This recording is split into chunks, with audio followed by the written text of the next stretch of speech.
இந்த சேனலை தொடர்ந்து நடத்த உதவி செய்ய நினைப்பவர்கள் உதவி செய்யலாம். வணக்கம். பீகாரில் நாளைக்கு 2ஆம் கட்ட வாக்குப்பதிவு நடக்கப் போகிறது என்ற செய்தி வந்து கொண்டிருக்கக்கூடிய நேரத்தில் இந்தியாவினுடைய உள்துறை அமைச்சராக இருக்கக்கூடிய அமித்ஷா பீகாரில் இருக்கக்கூடிய 7 நட்சத்திர ஹோட்டல் மௌரியா ஷெரட்டனில் அவர் தங்கியிருக்கிறார். அவர் தங்கியிருக்கிறது பிரச்சனை இல்லை. ஆனால் உள்துறை அமைச்சராக இருக்கக்கூடிய அமித்ஷா தங்கியிருக்கக்கூடிய அந்த ஹோட்டலுடைய சிசிடிவி கேமராக்கள் காகிதத்தால் மூடி மறைக்கப்பட்டிருக்கிறது. இது இன்றைக்கு இந்திய மக்கள் ஒரு மிக முக்கியமான கேள்வியை கேட்கிறார்கள். என்ன கேட்கிறார்கள் அப்படின்னா, அமித்ஷாவே, நீங்கள் தங்கியிருக்கக்கூடிய இடத்தில் இருக்கக்கூடிய அந்த சிசிடிவி கேமராக்கள் என்ன காரணத்திற்காக மூடி வைக்கப்பட்டிருக்கிறது என்பதுதான். ஏன்னா நீங்கள் அந்த 7 ஸ்டார் ஹோட்டலுடைய வெளிப்புற வாசலிலிருந்து அமித்ஷாவினுடைய அறை வரையிலும் இருக்கக்கூடிய அனைத்து கேமராக்களுமே அணைத்து வைக்கப்பட்டிருக்கிறது. ஏன் இன்றைக்கு இந்திய மக்கள் அமித்ஷாவை பார்த்து இந்த கேள்வி கேட்குறாங்க அப்படின்னா, பீகாரில் அப்படிப்பட்ட செய்திகள் நடந்து கொண்டிருக்கிறது. உங்களுக்கு தெரியும், ஒரு தினத்திற்கு முன்பு லட்சக்கணக்கான விவிபேட் ஸ்லிப்புகள், விவிபேட்னா உங்களுக்கு நல்லா தெரியும், வாக்கேந்திரங்களில் நாம் எந்த சின்னத்திற்கு வாக்களிக்கிறோமோ அதற்குத்தான் அது பதிவாகி இருக்கிறதா என்பதை உறுதி செய்வதற்கான ஸ்லிப். இந்த லட்சக்கணக்கான விவிபேட் ஸ்லிப் சர்வசாதாரணமாக ரோட்டில் கண்டெடுக்கப்படக்கூடிய காட்சியை நம்ம பார்த்தோம். அது மட்டுமல்ல, கூடுதலான ஒரு செய்தி என்ன, பீகாரில் வைசாலி மாவட்டத்தில் ஹாஜிப்பூர் என்று சொல்லக்கூடிய இடத்துல ஸ்ட்ராங் ரூமில் இரவு நேரத்தில் மின்சாரம் துண்டிக்கப்பட்டிருக்கிறது. ஸ்ட்ராங் ரூம்னா என்னென்னு அதுவும் உங்களுக்கு நல்லா தெரியும். அதாவது வாக்குப்பதிவு செய்த வாக்கு எந்திரங்கள் பத்திரமாக பாதுகாப்பாக வைத்திருக்கக்கூடிய அறைதான் இந்த ஸ்ட்ராங் ரூம் என்று சொல்லக்கூடியது. இந்த ஸ்ட்ராங் ரூம் இருக்கக்கூடிய இடங்களில் இரவில் மின்சாரம் துண்டிக்கப்படுகிறது என்கிற செய்தி இன்றைக்கு வெளியாகி இருக்கிறது. இது மட்டுமல்ல, அடுத்ததாக ஒரு செய்தியை சொல்கிறேன். கபில் சிபில் சொல்லியிருக்காரு. அவர் என்ன சொல்லியிருக்கார் அப்படின்னா, சாத் பண்டிகை உங்களுக்கெல்லாம் தெரியும். இப்போ பீகாரில் தேர்தலுக்கு முன்பாக, எக்ஸாக்டாக சொல்லணும்னா நவம்பர் 3ஆம் தேதி, ஹரியானாவிலிருந்து 4 சிறப்பு ரயில்கள் இயக்கப்பட்டிருக்கிறது. இந்த 4 சிறப்பு ரயில்களின் மூலமாக ஏறத்தாழ 6000த்திற்கும் அதிகமான பயணிகள் அதில் பயணித்திருக்கிறார்கள். சத்பண்டிகை முடிந்ததற்கு பிறகு ஏன் இந்த 4 சிறப்பு ரயில்களில் 6000 பேர் பயணித்திருக்கிறார்கள், எதற்காக இது இயக்கப்பட்டிருக்கிறது என்கிற கேள்வியை கபில் சிபில் அமித்ஷாவை பார்த்து, மோடியை பார்த்து கேட்கிறார். அப்போ நான் என்ன கேட்குறேன்னா, பீகார் தேர்தல் முதல் கட்ட வாக்குப்பதிவு நடந்ததற்கு பிறகு இவ்வளவு பெரிய மர்மமான செய்திகள் வெளிவந்து கொண்டிருக்கிறது. அமித்ஷா அந்த மௌரியா ஷெரட்டன் என்று சொல்லக்கூடிய ஹோட்டலில் தங்கியிருக்கிறார். அங்கே தங்கியிருக்கக்கூடிய அமித்ஷா அங்கே இருக்கக்கூடிய நிர்வாகத்தை கவனித்துக் கொள்ளக்கூடிய கலெக்டர்களை சந்திக்கிறாரா? அதே மாதிரி தேர்தல் ஆணையத்தின் பொறுப்பில் இருக்கக்கூடிய அதிகாரிகளை சந்திக்கிறாரா? எதற்காக சிசிடிவி கேமராக்களை ஆஃப் பண்ணிக்கிட்டு அறையில் இருக்கணும்? அவர் யாரையெல்லாம் சந்திக்கிறார்? இந்த காலகட்டங்களில் எவரெல்லாம் இவரை சந்தித்திருக்கிறார்கள் என்பதற்கான தகவல்கள் இந்திய மக்களுக்கு வேண்டும் என்று இந்திய மக்கள் கேட்கிறார்கள். இந்த செய்தியை முதலாக யார் வெளிக்கொண்டு வந்திருக்கிறா அப்படின்னு பார்த்தீங்கன்னா, காங்கிரஸ் கட்சியினுடைய மிக முக்கியமான தலைவராக இருக்கக்கூடிய பவன் கேரா. இன்னொரு செய்தியை நீங்கள் பார்க்கணும். அமித்ஷா 2 தினத்திற்கு முன்பு ஒரு தேர்தல் பிரச்சாரத்தை சொல்கிறார். என்ன சொல்கிறார் அப்படின்னா, நாங்கள் தான் வெற்றி பெறப்போகிறோம் என்பது எனக்கு நன்றாக தெரியும்.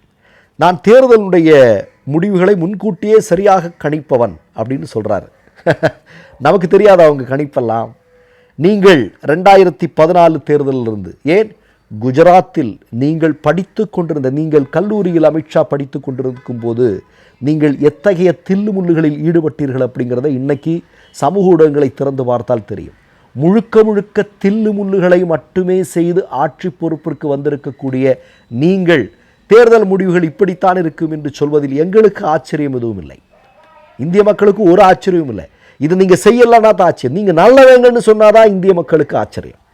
மோடியும் அமித்ஷாவும் நல்லவர்கள், வல்லவர்கள் அப்படின்னு சொன்னாதான் எங்களுக்கு ஆச்சரியம் ஒழிய, நீங்கள் இந்த மாதிரியான பித்தலாட்டங்கள், இந்த மாதிரியான திருட்டுத்தனங்களில் ஈடுபடுவீர்கள் அப்படிங்கிறதுக்கு ஏராளமான ஆதாரங்கள் இன்றைக்கு இருக்குது, இன்றைக்கு திறந்தா இருக்குது. அதை விட மிக முக்கியமான விஷயம் இந்திய மக்கள் தெரிந்து கொள்ள வேண்டிய ஒன்று என்ன அப்படின்னா, இந்த உள்துறை அமைச்சராக இருக்கக்கூடிய அமித்ஷா பதவி பிரமாணம் செய்யும்போது என்னென்னா, இந்திய அரசியலமைப்பு சட்டத்திற்கு உட்பட்டு நான் நடப்பேன், பொதுமக்களுக்கும் எனக்கும் இடையில் எந்த ஒளிவு மறைவும் இருக்காது அப்படின்னு பதவி பிரமாணம் செய்துவிட்டு தான் இந்த பொறுப்பில் வந்திருக்கிறார். அப்படி வந்திருக்கக்கூடிய அமித்ஷா தான் தங்கியிருக்கக்கூடிய ஹோட்டலில் இருக்கக்கூடிய இந்த சிசிடிவி கேமராக்களை மறைத்து வைத்திருக்கிறார் என்றால் எதற்காக? அந்த கேள்வி நம்ம வைக்கணும் இல்லை? ஏன் நீங்கள் பாருங்கள், 7 ஸ்டார் ஹோட்டல்லாம் சிசிடிவி கேமரா ஒரு செகண்ட் கூட ஆஃப் ஆகாது. ஏன்னா அங்கே அவ்வளவு பாதுகாப்பும் எல்லாம் கரெக்டாக இருக்கணும். எந்த அசம்பாவிதம் நடந்தாலும் அதெல்லாம் கையில் உடனடியே இருக்கணும். ஏன்னா அவனுடைய நேம் டேமேஜ் ஆகிரும். அவ்வளோ பெரிய 7 star hotel, Maurya shelter hotel, அங்கே போய் ஒரு தலைவர் தங்கியிருக்கிறாரு. எல்லாம் 7 ஸ்டார் ஹோட்டலில் தான் தங்குறது. மோடி, அமித்ஷா எல்லாமே பெரிய ஆட்கள் இல்லையா அவங்க? ஆமாம், அங்கே தங்கிட்டு சிசிடிவி கேமராக்களை ஆஃப் பண்ணிவிட்டு அங்கே உள்ள டீல் பண்ணுறது. என்ன டீலிங், நீங்கள் என்ன செய்கிறீங்க அப்படிங்கிறத இந்திய மக்கள் கேட்கிறார்கள். அமித்ஷா, நீங்கள் பதில் சொல்லித்தான் ஆக வேண்டும். கூடுதலாக ஒரு செய்தியை சொல்கிறேன். இது அமித்ஷா மட்டும் இல்லை, இப்போ நரேந்திர மோடி பிஎம் கேர்னு ஒன்று ஆரம்பிக்கிறாரு. எப்போ கணக்கு காட்டுப்பா, நீ எவ்வளோ பணத்தை வாங்குற, நீ உன்னுடைய அக்கௌண்ட்டில் பணம் எவ்வளோ வருது? இல்லை அதெல்லாம் நாங்கள் சொல்ல மாட்டோம். அது அந்த பணத்தில் வரக்கூடிய பணம் தணிக்கைக்கு உட்படாது. என்னப்பா, இந்தியாவுடைய பிரதமர் இல்லையா? இந்தியாவுடைய தனிப்பட்ட நபராக மோடி இருக்கிறார். குஜராத்தில் டீ விற்று கொண்டிருக்கிறார் என்றால் உங்களுடைய வங்கி கணக்கை நாங்கள் கேட்கப் போவதில்லை. நீங்கள் இந்தியாவுடைய பிரதமராக இருக்கிறீர்கள். உங்கள் வங்கி கணக்கில் நீங்கள் பிரதமர் என்கிறதை வைத்து தான் உங்கள் வங்கி கணக்குக்கு பணம் வருது. அது இந்திய மக்களுக்கு தெரிந்தாக வேண்டும் என்று சொல்லும்போது அதை நாங்கள் கொடுக்க மாட்டோம் என்று சொன்னவர்கள் தான். ஒட்டுமொத்தமாக மிகப்பெரிய அளவிலான தில்லு முள்ளுகளை இவர்கள் செய்து வருகிறார்கள். இதன் மூலம்தான் இவர்கள் வெற்றியை பெற்றுக் கொண்டிருக்கிறார்கள் என்பதுதான் உண்மை. அதில் யாரும் எதுவும் மறுக்கவே முடியாதுங்க. பீகாரில் என்ன அப்படின்னா, ஏன் இவங்க இப்படியெல்லாம், ஏன்னா நீங்கள் பாருங்கள், சமீபத்தில் நடந்த எந்த மாநில தேர்தலுக்கு இந்த அளவுக்கு பாஜக தலைவர்கள் போய் முகாம் போட்டதில்லை. யோகி ஆதித்யநாத் போகிறார், மோடி போகிறார், அமித்ஷா போகிறார், நட்டா போகிறார், ராஜ்நாத் சிங் போகிறாங்க. இந்தியாவில் எவனெல்லாம் பாஜகவின் பெரிய தலைவராக இருக்கிறாரோ எல்லாருமே அங்கே போகிறாங்க, போய் பிரச்சாரத்தில் ஈடுபடுறாங்க. ஏன் அப்படின்னா, பீகாருடைய தேர்தல் முடிவுகள் அது மகாகட்பந்தன் கூட்டணிக்கு, ராகுல் காந்தி தேஜஸ்வி தலைமையிலான கூட்டணிக்கு வெற்றியை தேடித்தரும் பட்சத்தில் அடுத்த கணமே ஒன்றியத்தில் பாஜக ஆட்சி இல்லாமலாக்கப்படும். பாஜக ஆட்சி இல்லாமலாக்கப்பட்டால் என்னென்னா, அது 5 வருடம் 10 வருடத்துக்கு இல்லை, இனி ஒரு 500 வருடத்திற்கு இவங்க பாஜகக்காரன் என்ன நினைச்சாலும் இந்தியாவுக்கு வர முடியாது. ஏன்னா அவ்வளவு பெரிய தில்லுமுல்லுகளையும் மக்கள் விரோத செயல்களையும் இவர்கள் செய்திருக்கிறார்கள். இந்த தலைவர்கள் எல்லாமே சிறை கம்பிகளை எண்ண வேண்டிய சூழலுக்கு தள்ளப்படுவார்கள். அதுதான் நடக்கப் போகுது அப்படிங்கிறதா உண்மை.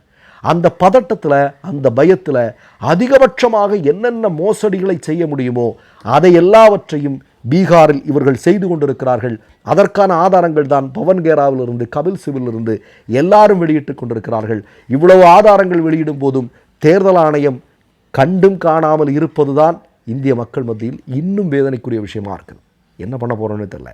மற்றொரு நிகழ்வில் சந்திப்போம். நன்றி, வணக்கம். 3 யூடியூப் சேனல்கள் வியாபாரத்திற்கு இருக்கிறது. தேவைப்படுபவர்கள் இந்த எண்ணுக்கு தொடர்பு கொள்ளுங்கள். மை நேம் இஸ் ரெட் சேனலை சப்ஸ்கிரைப் பண்ணிக்கோங்க. அதுக்கப்புறமா பக்கத்தில் இருக்கிற ஜாயின் பட்டனை கிளிக் பண்ணீங்கன்னா ஒரு நியூ பேஜ் ஒன்று ஓப்பன் ஆகும். அதுலயும் ஜாயின் பட்டனே கிளிக் பண்ணிக்கோங்க. அதுல பாத்தீங்கன்னா credit R debit card options இருக்கு. இதுல உங்களுக்கு விசா, மாஸ்டர் கார்டு, ரிப்பே அப்படின்னு 3 ஆப்ஷன்ஸ் கொடுத்துருக்காங்க. அதுல நீங்க எந்த கார்டு சூஸ் பண்றீங்களோ அந்த கார்டோட நம்பர் என்டர் பண்ணிக்கோங்க. அப்புறமா கார்டோட வேலிடிட்டி மந்த் அண்ட் இயரை டைப் பண்ணிக்கோங்க. அடுத்தபடியா உங்க கார்டோட பின்னால சிவிசி கோடுன்னு சொல்லிட்டு 3 நம்பர்ஸ் கொடுத்துருப்பாங்க. அந்த நம்பர் இதுல என்டர் பண்ணிக்கோங்க. அப்புறமா அட்ரஸ் அண்ட் இன்ஃபர்மேஷன் என்டர் பண்ணிட்டு பைங்கிற பட்டனை கிளிக் பண்ணிக்கோங்க. ஒருவேளை உங்க கார்டு நம்பர் இன்வாலிட்னு காமிச்சிச்சுன்னா உங்க கார்டுல இன்டர்நேஷனல் யூசேஜை எனேபிள் பண்ணுங்க.